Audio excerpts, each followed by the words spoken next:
Daftar pemain PSM Makassar yang dilepas. Berikut nama rekrutan baru dan pemain incaran asing PSM Makassar. Kontrak Akbar Tanjung belum diperpanjang dan anak emas Bernardo Tavares. Jose Filipe Carvalho, tim analis PSM untuk musim depan. Daftar pemain PSM Makassar yang dilepas. Selain berencana mengumumkan nama pemain baru, PSM Makassar juga mengumumkan nama-nama pemain yang tidak diperpanjang kontraknya. Pada hari Sabtu, 13 Mei 2023, 5 pemain diumumkan pamit dari PSM Makassar. Kelima pemain tersebut yakni Dalen Doke, Brian Cesar, Vivi Asrizal, Samuel Simanjuntak, dan Ibnul Bubarak. Namun menjelang petang, PSM Makassar kembali mengumumkan satu nama lagi yang resmi berpisah. Pemain yang dimaksud adalah kiper PSM Makassar yakni Rifki Mokodompit. Berikut nama rekrutan baru dan pemain incaran asing PSM Makassar.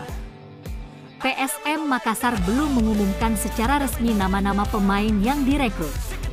Namun dua nama disebut-sebut segera diumumkan menjadi skuad PSM Makassar di musim mendatang. Kedua nama itu adalah Rizky Pelu dan Alta Bala. Rizky Pelu adalah mantan pemain Bali United sedangkan Alta Bala adalah mantan pemain Persebaya Surabaya. Sementara dua pemain asing dalam tahap negosiasi adalah Matheus Souza dan Kike Linares. Kontrak Akbar Tanjung belum diperpanjang dan anak emas Bernardo Tavares. Jika ditelisik, bersama pasukan Ramang, peran Akbar Tanjung sebagai gelandang pengangkut air tidak tergantikan di lini tengah PSM. Terbukti, dirinya menjadi pemain kedua dengan menit bermain terbanyak setelah kiper Reza Arya Pratama yakni 2.649 dari 32 kali tampil.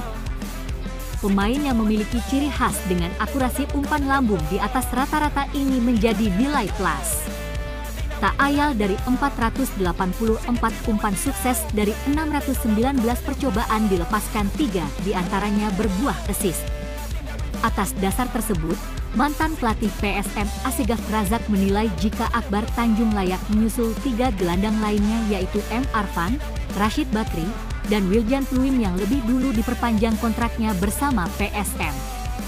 Menurutnya, Akbar Tanjung memiliki karakter dan visi bermain yang memang sesuai dengan kebutuhan tim. Jose Filipe Carvalho, tim analis PSM untuk musim depan. Sebelum merapat ke PSM, pria berusia 25 tahun ini menghabiskan karirnya sebagai pelatih tim muda di Portugal. PSM pun menjadi klub profesional pertamanya di dunia kepelatihan. Jika ditelisik, Jose Filipe Carvalho memulai karir kepelatihannya pada 2012-2013 sebagai pelatih FC Penafiel U8. Setelah semusim, dirinya kembali diberi kepercayaan menangani tim FC Penafiel U11 2013,2015. Sebagai jawara Liga 1 2022-2023, kehadiran Jose Filipe Carvalho selaku tim analisis dan pencari bakat pemain muda diharap memberi kemudahan bagi pelatih kepala Bernardo Tavares dalam meningkatkan kinerja tim di setiap pertandingan.